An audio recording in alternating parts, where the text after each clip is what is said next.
Hey guys, all right. So look, today I was looking on some of these articles. I was reviewing some of these articles because I was trying to see what people were talking about Donald Trump today, and the fact that he was basically asking Congress to investigate news agencies that he thought were fake news. I don't get to see Donald Trump's tweets because he's blocked me on Twitter, and he blocked me on Twitter because I would blast him every single day because it was like therapeutic for me to get on there and just blast him and tell him how inept he was and how unpatriotic he was and how he was a totalitarian dictator and stuff like that. So I did that consistently, and then I eventually got blocked, which I see that as a badge of honor, sincerely, to get blocked by him, which means I literally got under his skin, and that's something I am proud of.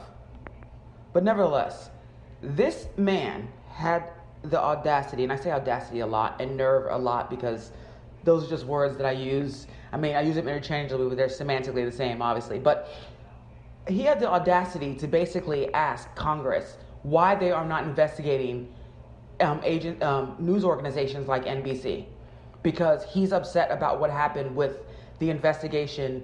With the report from NBC about Rex Tillerson and him. The one thing that is indisputable about that NBC report is that Rex Tillerson called him a moron. Rex Tillerson did not refute that when he was asked.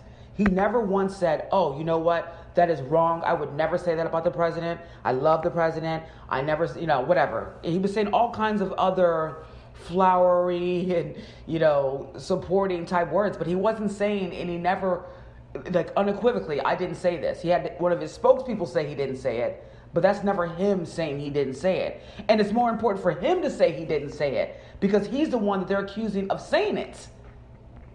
Trump is also angry because he claims that Rex Tillerson never said he wanted to resign. Now, look, the report isn't that Rex Tillerson went to Donald Trump and said he wanted to resign.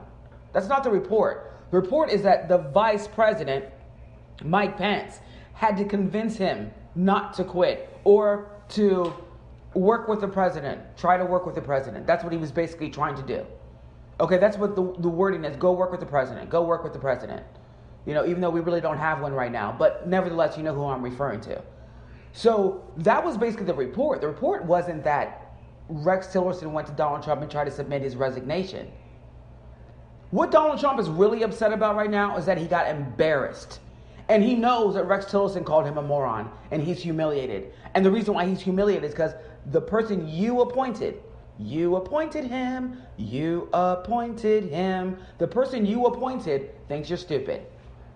That's a fact. Rex Tillerson thinks Donald Trump is stupid. And honestly, if you saw Rex Tillerson's press conference yesterday, it was evident that this guy was just saying this stuff basically out of duress. It wasn't nothing he said was really passionate or seemed believable or was sincere. None of it. It was just literally rhetoric. Let me just repeat the typical rhetoric you hear when you're representing or trying to defend a totalitarian dictator.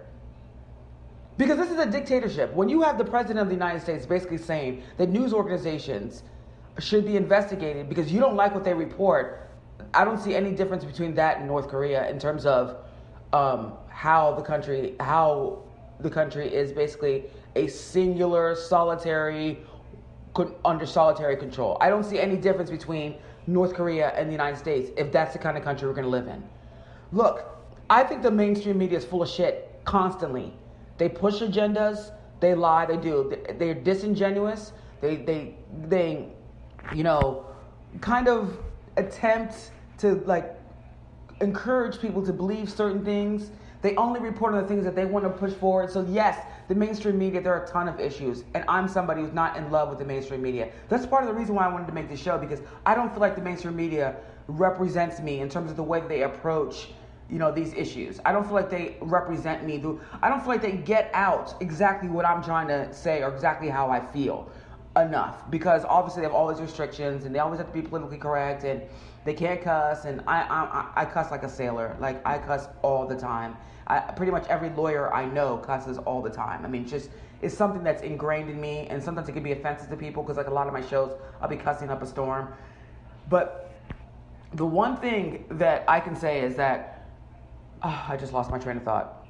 But anyway, so I dislike the mainstream media sometimes too as well. I mean, I still read the news and stuff, read newspapers and stuff like that because I just want to be informed. I want to know what's going on, and I think it's important to do that. But nevertheless, I think that they are completely disingenuous. But for you as the President of the United States to think that because you don't like what they say, that they should be investigated by the Congress. I don't know what's the difference between that and a tyranny, dictatorship. I mean, all the synonyms. I don't know what the difference between that and those things are. The reality is we are living under a dictatorship. And that's essentially what he's trying to do. Now, he's trying to ruin organizations that don't sit there and pamper him consistently with their press coverage. He'll sit there and tell you that Fox is fair and balanced. Fox just sits there and literally idolizes him 24 hours a day. These other networks are reporting on him and showing a lot of the problems and issues that are going on. And now because they exposed something that actually hasn't been disputed. Rex Tillerson wasn't really disputing this stuff yesterday. Because they decided to report something that basically paints Donald Trump as a loser, which he is, that is indisputable. So since they reported something that presents you as a loser, and then has your Secretary of State saying that you're a moron, which is saying that you're basically a stupid imbecile. That's what your Secretary of State said. Now all of a sudden he wants to go after these organizations. That's the kind of stuff you would think you would see in North Korea. It's not the kind of stuff that you would think you would see in the United States. That should be alarming to everybody. We need the free press. We need people to be able to hold him accountable. They have the platform to be able to tell millions and millions of people at a time the kind of stuff that this guy is doing. If he starts to shut them down and the only press that we have is one that's full of adulation for him and validation and praise, we're done.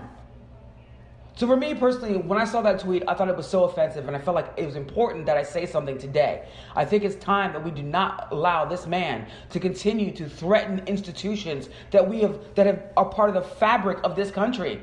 The First Amendment allows the free press. He has no right to consistently try to attack them. This is a guy who was not upholding the Constitution, and that is what he promised to do when he took his oath of office.